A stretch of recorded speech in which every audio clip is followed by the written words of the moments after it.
Hi class, and welcome back to our deviance class. This week we're going to be talking about body shaming, which is so not a slay, and how different body types among different genders are compared to each other within our society.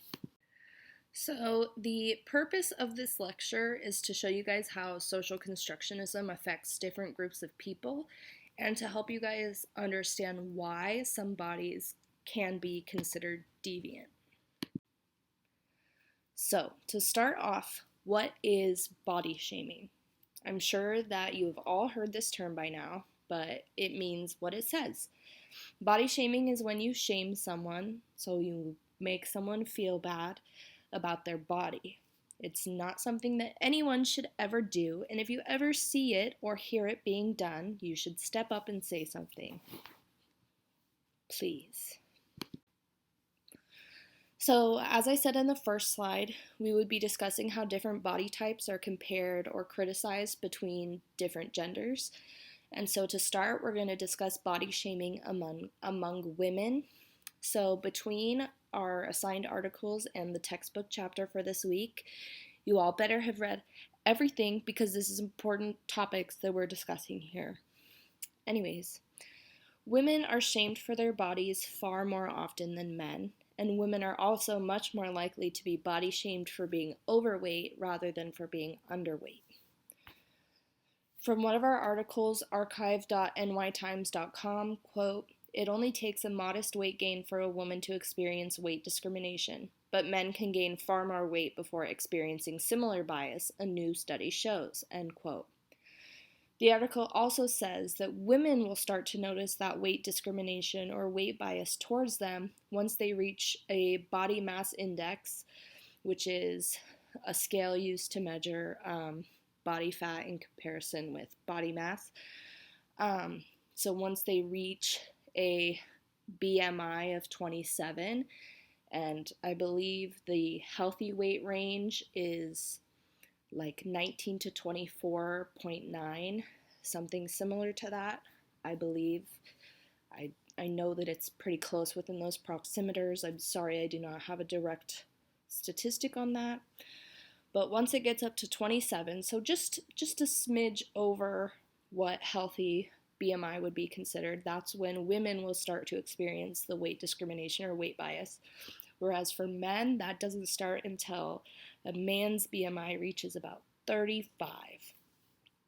Women who are overweight also often experience this weight discrimination in their homes or their personal lives, in their work lives, and in public, just facing harsh criticism and words from complete and total strangers.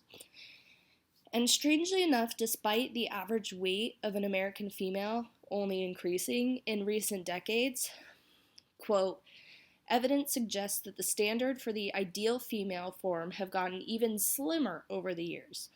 Women whose figures would have been comfortably embraced by the norm a generation or more ago are now deemed unacceptably overweight or even fat." That is from our textbook. So why is it that women are being shamed for being overweight? Another quote straight from our textbook is, quote, "With respect to the ideal female body type, deviance is a departure from the prevailing ideal of thinness, and women tend to be more harshly evaluated than men according to how they look." So because the ideal normative standard body type for a woman within our society is someone who is very thin and slim and petite, if you do not fit into that norm, you're breaking the norm. And what have we said since the very beginning of this semester?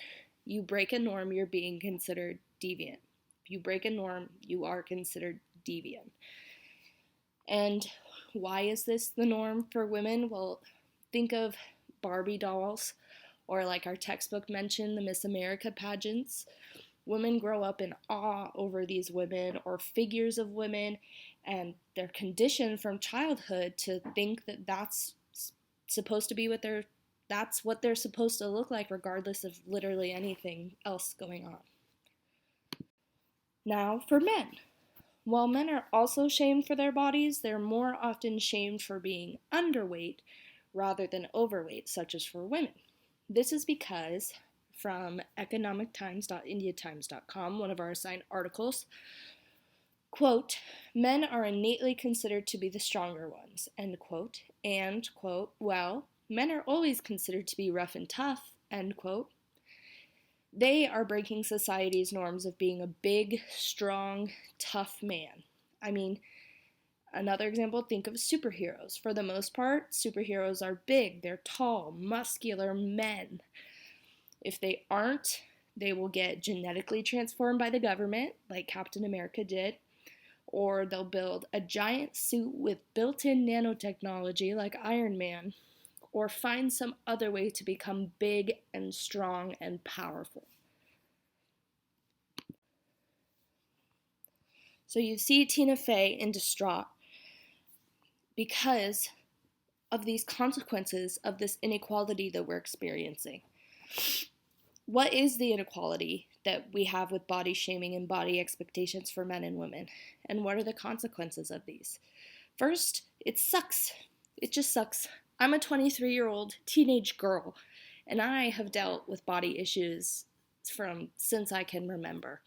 I could never be thin enough or skinny enough. I could never ever be pretty enough. I could never lose enough weight or stick to a diet for too long. I have looked in the mirror and cried because of what I saw before. The expectations that not only society puts on us, but that we put on ourselves can be extraordinarily debilitating. Trying to reach this unattainable goal for the better part of your childhood can really mess with your mental health and how you view yourself as a person. In conclusion, body shaming is extraordinarily messed up and is again an inequality that we see among men and women within our society. We're all going to be judged, just in different ways sometimes, and I would like you guys to leave here today with this. All bodies are beautiful. No one should ever make assumptions about a person or their body. No one should ever comment on a person's body, like ever. Negative or positive comments, you never ever know what someone may take away from that. You never know what they'll take from what you said, whether it be a negative or positive comment. We should just stop commenting on people's bodies and just be nice people.